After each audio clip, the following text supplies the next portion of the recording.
quero compartilhar com vocês um pouquinho aqui sobre o Salmo de hoje. O Salmo de hoje diz assim: retiraste minha vida do sepulcro, ó Senhor, do fundo do abismo, do ventre do peixe. Jonas rezou ao Senhor, o seu Deus, a seguinte oração: retiraste minha vida do sepulcro, ó Senhor. Na minha angústia clamei por socorro. Pedi vossa ajuda do mundo dos mortos, e vós me atendeste. Retiraste minha vida do sepulcro, ó Senhor. Senhor, me lançaste no seio dos mares. Cercou-me a torrente, vossa onda passaram com furor sobre mim. Retiraste minha vida do sepulcro, ó Senhor. Então eu pensei, eu fugi afastando para longe de vós. Nunca mais irei de ver vosso templo sagrado. Retiraste minha vida do sepulcro, ó Senhor. E quando minhas forças me acabava, do Senhor me lembrei, chegando até vós, a minha oração. Retiraste minha vida do sepulcro, ó Senhor.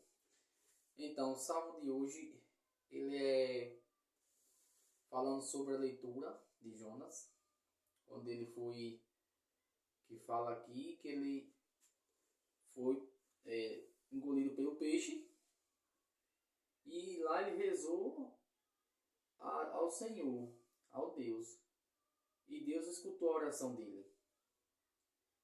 Então, pelo que a gente vê aqui, nessa pequeno versículo do Salmo, a gente vê claramente que Jesus é capaz de tirar a gente da vida dos mortos.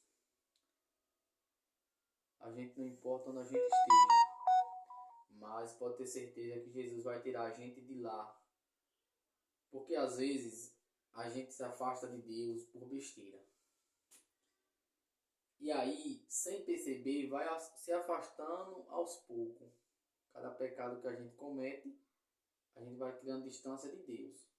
É por isso que a importância dos pecados a gente confessar. Porque se você confessa, você está perto de Deus.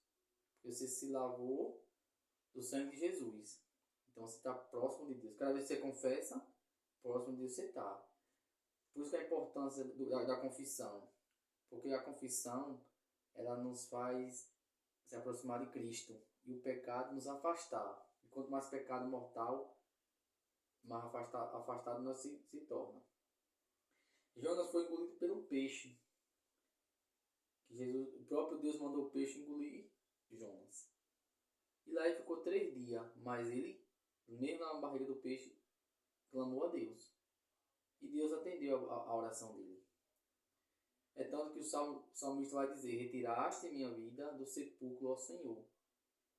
E aí mais vai dizer assim: na minha angústia clamei por socorro, pedi vossa ajuda do mundo dos mortos, e vós me atendeste. Então, ele pediu a ajuda de Cristo, de Deus, através da vida. Ele estava, pode dizer que morto, porque a pessoa está na barriga de um peixe 3 dias, não é coisa pouca. Só ele sabe o que ele passou e o que ele viveu lá. Então, ele estava na vida dos mortos, estava como morto. E Jesus ouviu a oração dele, a súplica dele. Então, quando ele saiu da barriga do peixe, o peixe vomitou ele foi uma nova pessoa, uma nova criatura.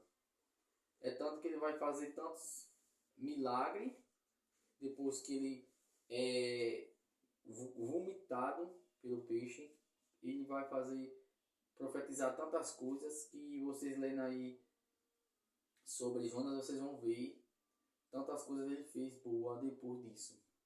Porque ele voltou para Cristo, voltou para ver a face de Deus. Ele tinha se afastado. Quando ele foi, que a leitura falou, Deus mandou ele ir até uma cidade e ele se desviou. Não foi daquela cidade pregar o evangelho para salvar a cidade. Ou seja, ele não poderia salvar o mundo inteiro, a cidade inteira. Mas ele queria salvar muitas almas. Mas ele não quis. Ele se desviou, foi para outra cidade. E aí no mar, Jesus ia destruir ele e as pessoas ficavam junto dele. É tanto que a leitura fala que os marinheiros conversavam entre si para ver o que tinha acontecido, quem era o culpado daquilo. E aí descobriu que era o próprio Jonas que estava lá com eles. Que Deus tinha mandado ele ir em uma cidade e ele não foi, não obedeceu. É tanto que quando ele é lançado no mar, a tempestade acalma. E fica tudo bem. Então o salmista está dizendo para você e para mim hoje, não importa a situação que a gente esteja vivendo, conflito que a gente esteja vivendo, tudo passa. Sofrimento passa, angústia passa. O que a gente tem que focar e entender é que a gente tem que ter perseverança. Ah, tá sofrendo? Perseverança, meu filho. Tá sofrendo? Perseverança, minha filha. Porque a perseverança é que nos vai dizer, nos vencer. A gente, quando tem perseverança, a gente vence os obstáculos. É a mesma coisa da gente estar rezando perseverante. Todos os dias. Em pecado mortal, em pecado veniais, não importa manter a situação. Reze. Porque é a oração que vai te fortalecer o teu espírito. E aí Deus pode atender sua oração. Mesmo que você tenha pecado, Ele vai fazer com que você se confesse e volte para ver a face dele. E aí, lá embaixo vai dizer assim o salmista: Senhor, me lançaste no seio dos mares, cercou-me a torrente, vossas ondas passaram com furor sobre mim. Então, ele foi lançado nas ondas, como eu falei, e aí o peixe veio e engoliu ele. Aí aqui embaixo diz assim: então eu pensei, eu fui afastado para longe de vós, nunca mais hei de ver vosso templo sagrado. Ou seja, nunca mais Elias vê o templo sagrado de Deus, por causa daquele pecado que ele cometeu, o pecado da desobediência. Porque foi a desobediência que fez o pecado entrar no mundo. E foi pela obediência que a salvação veio pelo mundo.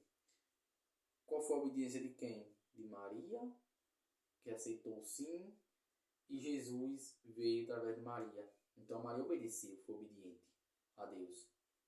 Por isso que ela é tão venerável, tão abençoada. Porque nenhuma das mulheres foi tão abençoada, tão maravilhada como Maria. Ela tem uma grande importância no nosso catolicismo. Ela não é o centro. Ela não é mais que Jesus. Ela intercede a gente até Jesus.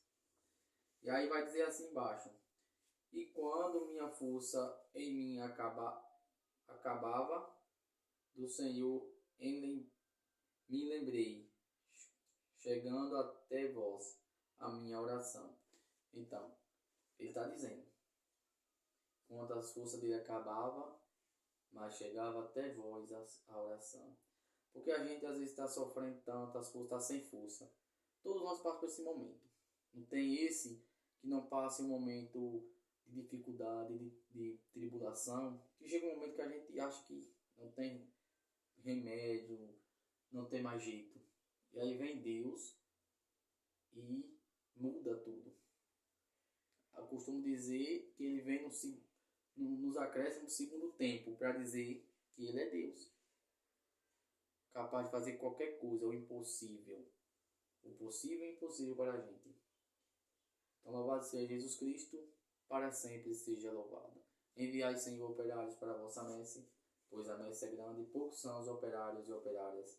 Enviai, Senhor, operários para a vossa messe, pois a messe é grande e poucos são os operários e operárias. Enviai, Senhor, operários para a vossa messe, pois a messe é grande e poucos são os operários e operárias. Em nome do Pai, do Filho e do Espírito Santo.